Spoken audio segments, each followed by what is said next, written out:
Hi everyone, today I'll be teaching you how to use one of the most powerful tools in Excel known as Vlookup.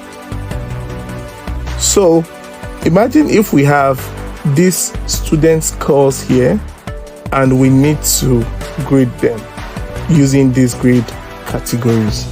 The conventional way we all know is to look at the grade score and fill it in here. Let's say for instance Mary Phillips has 56%, so it falls within this grade bracket, so we'll type in C here. Roland Greg has 89%, so it falls within this grade score, which is, so imagine if we have to do this for about 10,000 to 20,000 students. It means our entries might be prone to error. I'll teach you one of the simplest way to go about this task using what we call Vlookup.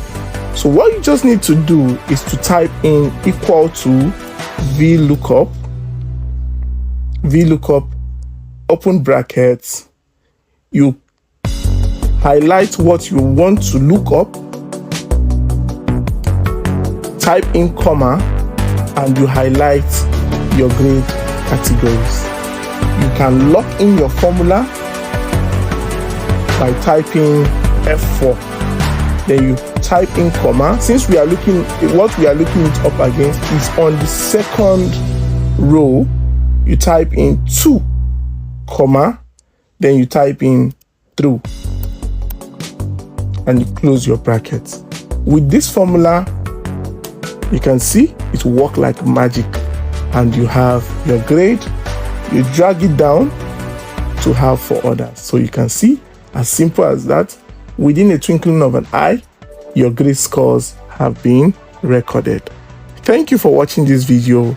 Kindly like, share, and subscribe. Bye.